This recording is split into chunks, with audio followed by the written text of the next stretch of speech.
Okay guys, so now we're going to take a look at section 3.5, transformations. This is on page 248, at least that's where it really gets started. What's going to happen is we're going to start off with one of those functions from our library of functions, and we're going to kind of manipulate it a little bit, and we're going to see it's going to end up kind of scooting it around the graph just a little bit. And so let's take a look and see how this works. If we remember the graph of f of x equals x squared, that was the square function, that was the parabola that looks something like this. So if this was our graph, we were tasked, we were told graph this, we could immediately graph it like that, and we're done. But now if we change it around a little bit, so let's go like this. So now we have f of x equals x squared minus 3. If we don't know how to do it, we can very quickly make a little xy graph, a little xy table, and plug in some values and see what happens. So let's plug in, let's get a good range here. So let's do like -2, -1, 0, 1, 2. I always like plugging in a nice little range like that. So if you plug in -2 in here, -2 squared is 4, 4 minus 3 is 1. -1 squared is 1, 1 minus 3 is -2. 0 squared is 0, minus 3 is -3. 1 squared is 1, minus 3 is -2. And 2 squared is 4, 4 minus 3 is 1. So I got this nice little spread of points here. So I got -2, 1 right here, -1, -2 down here, 0, -3 right there, 1, -2, and 2, 1. So I got this going on right here. Oh, sorry. There it is. Okay, so it looks like if you compare this to the original one, by the way, when it all starts off, this is kind of where it starts from, so we call this the parent function. The book will sometimes refer to it as the basic function, but so the parent function, it all starts here, then we have like a family of functions coming from that. But so if we look at the parent function, and now this function, it looks like it's the same exact shape, it just kind of scooted down 3 spaces, 3 units. And that's what happens when we do this -3 on here. When we tack the -3 onto the end, it scoots it down 3 units. If this had been a +3, it would have gone up 3 units. So that's the first of our transformations, a horizontal shift or a vertical shift, either up or down, depending if that's plus or minus. Okay. The next one happens when this goes down. We got x minus 3 inside of the parenthesis now. Still squared, so I still know it's a squared function, but let's see what happens. Let's make another little xy here. And let's plug in some of the same values. Let's do like -1, 0, and 1 just to see what happens. If I plug in -1, -1 minus 3 is -4. -4 squared is 16. And that might have a hard time fitting on the graph. 0 minus 3 is -3. -3 squared is 9. 1 minus 3, that's -2. -2 squared is 4. Let's do a few more just so I can make in some pretty big numbers. Let's put in some more. Let's plug in a 2 and 3 and 4 just to see what happens. If I plug in 2, 2 minus 3 is -1. -1 squared is 1. 3 minus 3 is 0, so that's 0. And 4 minus 3 is 1. 1 squared is 1. So okay, so now it looks like we got something going on here. So let's put in some of these points. Let's start here. 0, 9. 0, 9. 1, 2, 3, 4, 5, 6, 7, 8, 9. Way up here. And then 1, 4. 1, 1, 2, 3, 4 right here. 2, 1. 2 over 2 up 1. Over 3 up 0. And over 4 up 1. So it looks like we got this going on. Compared to the parent function, it kind of had this point right here that went through 0, 0. Now we're kind of scooted over to the right this time. And that always happens. This -3 on the inside of the parenthesis will scoot it over to the right 3. If this had been a +3, that would make it go to the left 3. That's kind of backwards from how we would want to do it. Normally we see plus, you want to move in the plus direction to the right.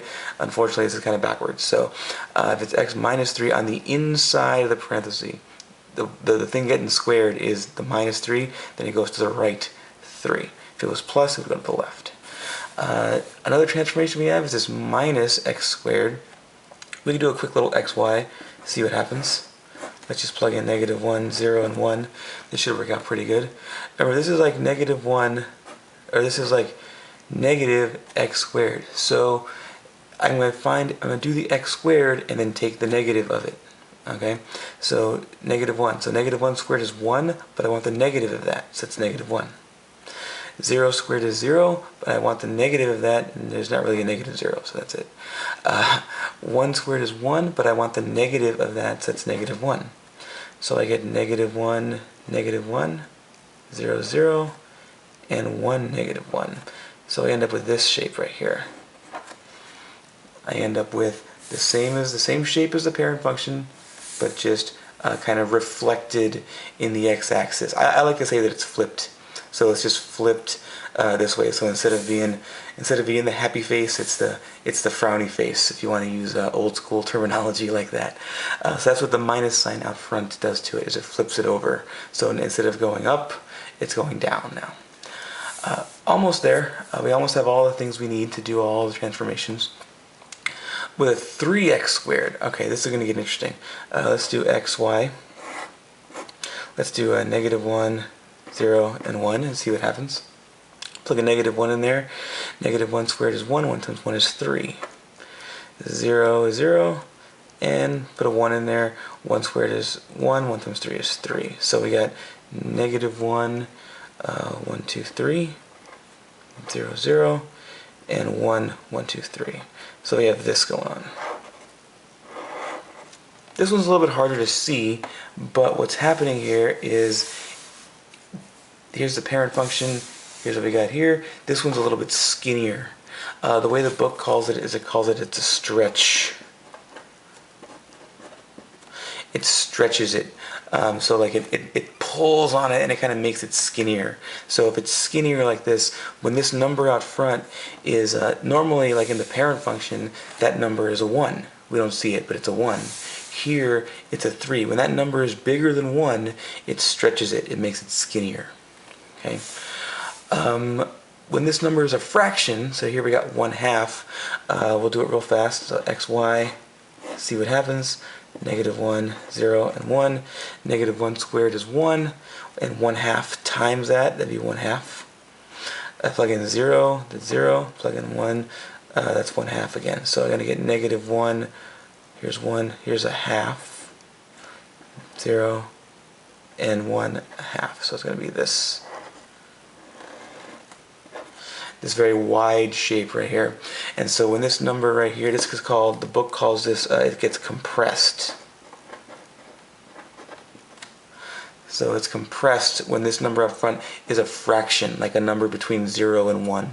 So number more than 1, we get stretched, we get skinnier, and a fraction between 0 and 1, we get compressed, we get fatter.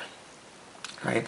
So real quick, let's put all those together and see what we can figure out. So here's a crazy function. We got f of x equals -x plus 1 squared plus 4. And they're asked to graph this thing. So we can do this without plugging in any points, making no xy table at all. We can do this pretty fast. Here's what we gotta do. First things first, what's the parent function? The parent function, we see this squared right here.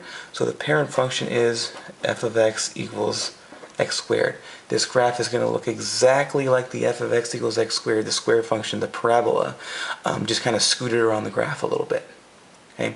So now what's a move that we know has happened? Well, we have this plus 4 going on right here, so that means it went up 4. We have this plus 1 right here, and we should remember that means it went left 1. And then it's a negative out front, it's a minus, so that means it's flipped.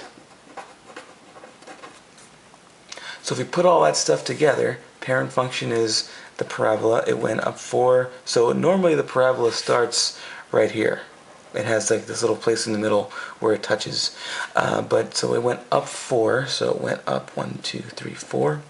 It went to the left 1, so it went over here. So now that middle point, that point that used to be at 0, 0, now is up here. Up 4 and left 1. And it got flipped. So now it's going to go down instead. And that's our graph. That's all we got to do. Pretty nice. Last one, guys. Here we have our absolute. We have this one. Now we have to come up with what is the graph for this. Okay.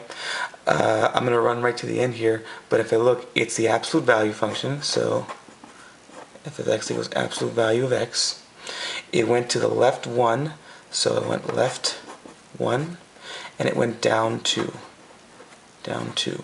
So that means it's going to be f of x equals absolute value of x plus 1, the plus 1 inside the absolute value, just like when it was inside of the x squared part, inside the parenthesis. We're going to keep it inside the absolute value to move it left 1. This left 1 happens right there. And then down 2 minus 2 on the end. And that's how that works, guys. Put them all together and we can make it happen. Alright? Try out the homework and let me know if you have any problems. Good luck, guys.